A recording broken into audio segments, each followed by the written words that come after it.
है सूर्य समाचार की टीम इस वक्त है हिमाचल प्रदेश की राजधानी शिमला के ऐतिहासिक रिज मैदान पर। और इस वक्त हमारे साथ सुरेश जी हैं जो भारतीय जनता पार्टी के हिमाचल प्रदेश के अध्यक्ष हैं। दावा कर रहे हैं कि इस बार रिवायत बदलेंगे और 5 साल के बाद जो यहाँ पे बदलाव होता है उस प्रथा को समाप्त करेंगे। तो मैं आपसे ये जानना चाह रहा था कि आपको ये वाला जो कॉन्फिडेंस है ये इस करके लग रहा है कि विपक्ष जो है वो कमजोर है, बटा हुआ है, या आपको लगता है कि आप अपने बलबूते पर ये काम कर पाएंगे? आपने ऐसे कोई काम कर दिखाए हैं? देखिए, काम भी किए हैं और अच्छे काम किए हैं।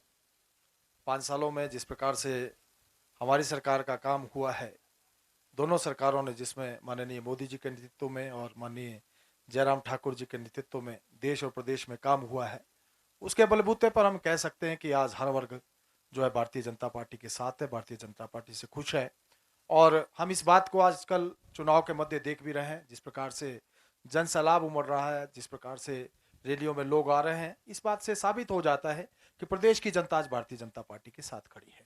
एक मैं जो दूसरी चीज देख रहा हूँ कि आपके जो बड़े बड़े नेता हैं, चाहे राष्ट्रीय अध्यक्ष जगत प्रकाश नड्डा हैं, या गृह मंत्री अमित शाह हैं, या प्रधानमंत्री नरेंद्र मोदी हैं, उनको यहाँ पर काफी ज्यादा आना पड़ रहा है। अब वो अपनी मर्जी से आ रहे हैं या पार्टी की स्थिति कमजोर है? क्योंकि कांग्रेस के बड़े नेता कोई ज्यादा रैली वैली करते नजर नहीं आ रहे।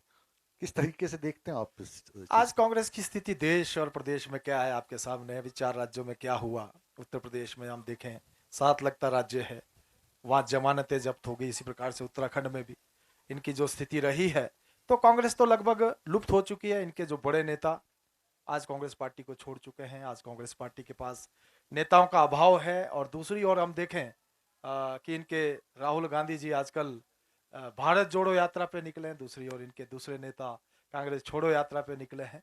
तो परिस्थितियां बहुत अनुकूल कांग्रेस पार्टी के लिए नहीं है, और यही कारण है कि इनका कोई भी नेता हिमाचल प्रदेश में नहीं आना चाहता।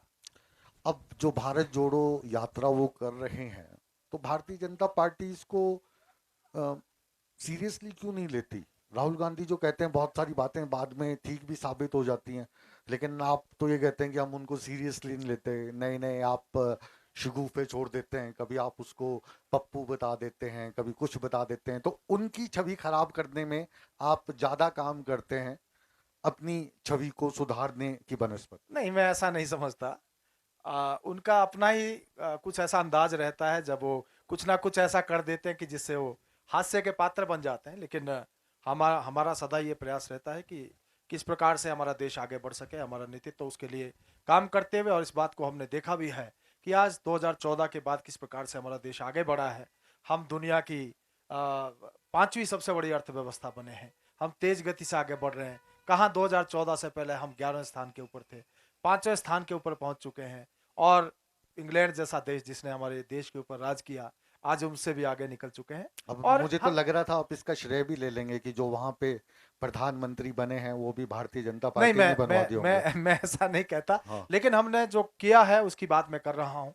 हम अगर देखें तो सामरिक दृष्टि से भी मजबूत हुए हैं। आज जिस प्रकार से हमारा देश आगे बढ़ा सामरिक है, दृष्टि से हमने अपना जो रुपया है वो डॉलर के सामने ऐसे गिरा पड़ा है जैसे कोई गरीब धनी व्यक्ति के सामने। नहीं, मैं ऐसा कहता हूं कि जिस प्रकार से सामरिक दृष्टि से, मेरा कहने का तात्पर्य है कि हम जिस प्रकार से हमारी सेनाओं को खुली छूट दी गई है। आज सेनाएं, जो स्थिति पहले होती थी 2014 से पहले, वैसी स्थिति में नहीं है।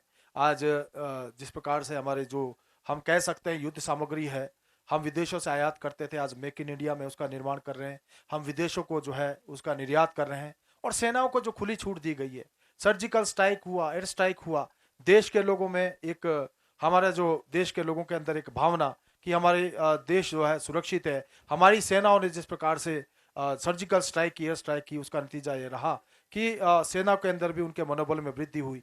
दूसरी तरफ हम अगर देखें तो कांग्रेस पार्टी का जो, उन्होंने जिस प्रकार से सर्जिकल स्ट्राइक, एयर स्ट्राइक के सबूत मांगने का काम किया, जो कहीं ना कहीं उनके मनोबल, सेना के मनोबल को गिराने का काम करता ना, है। तो सेना सेना से मुझे याद आया, अभी जो योजना हमने 4 साल वाली निकाली है उस योजना को लेकर काफी विरोध हुआ।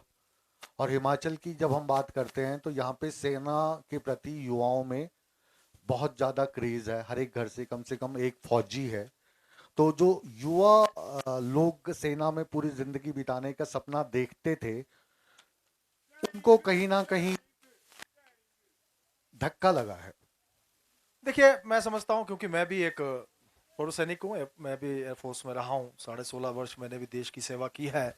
और अग्निवीर को लेकर जो प्रयास किया गया है कि एक युवा फौज हमारी हो, उस दृष्टि से मैं समझता हूं बहुत महत्वपूर्ण है। और साथ ही जहां युवाओं को आगे आने का मौका मिलेगा, देश की सेवा करने का मौका मिलेगा, साथ ही साथ उनको जो अग्निवीर हमारे 4 साल के बाद वापस आ जाएंगे, उनको एक नया करियर का ऑप्शन भी होगा। वो किसी भी फील्ड में जा सकते हैं, एजुकेशन ही आगे अपनी एजुकेशन को बढ़ा सकते हैं, अन्य क्षेत्रों में अपनी सेवाएं दे सकते हैं। और 25% जो युवा एब्जॉर्ब हो जाएंगे, वो उसी प्रकार से सेना में जो है अपनी सेवाएं दे सकते हैं। एक अच्छा मैं कह सकता हूं कि उनके पास ऑप्शन है, जो वीर अग्निवीर वापस आएंगे।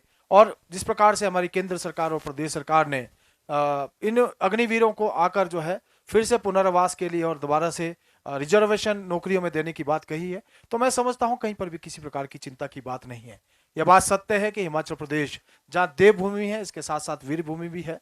पहले परमवीर चक्र श्री मेजर सोमनाथ शर्मा जी हिमाचल प्रदेश से रहे हैं, और अनेक युद्धों में हमारे वीर सैनिकों ने, हिमाचल प्रदेश के वीर सैनिकों ने अपना लोहा मनवाया है। तो एक मैं कहना चाहूंगा कि वीर भूमि है, और वीर भूमि के हमारे वीर सदा ही देश सेवा में निरंतर आगे आ रहे हैं, और भविष्य में भी इसी प्रकार से आगे आते रहेंगे। जी, आखिरी सवाल मेरा आपसे है। अभी कांग्रेस कह रही है कि अगर वो सत्ता में लौटते हैं तो पेंशन वाली जो पुरानी योजना है उसको शुरू करेंगे।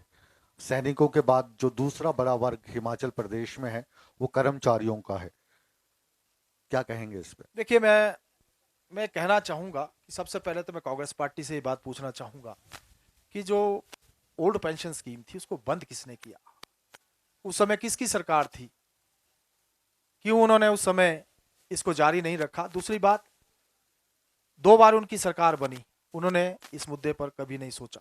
आपकी तो सरकार अगर मैं दोबारा मैं आती है, आप उसको जारी करेंगे? देखिए, हमारी सरकार ने कर्मचारियों के हर जो हित रहे हैं उनका ध्यान रखा है, और हर मुद्दे के ऊपर हमारी सरकार ने कर्मचारियों के जो भी मुद्दे थे उनको हल करने का प्रयास किया है। और मैं समझता हूं ये भी एक ऐसा मुद्दा है कि जिसको आने वाले समय में अगर कभी किया भी जाएगा, तो ये डबल इंजन की सरकार ही कर सकती है। जी, चलिए, जनता से जुड़े जितने भी खट्टे मीठे सवालात थे हमने आपसे वो किए, और उम्मीद है कि जो हमारे सवालात हैं उनका आपने ईमानदारी से जवाब दिया होगा।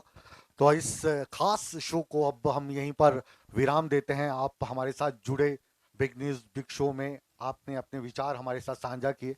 तहे दिल से सूर्य समाचार की टीम की ओर से हम आपका धन्यवाद करते हैं। बहुत बहुत शुक्रिया।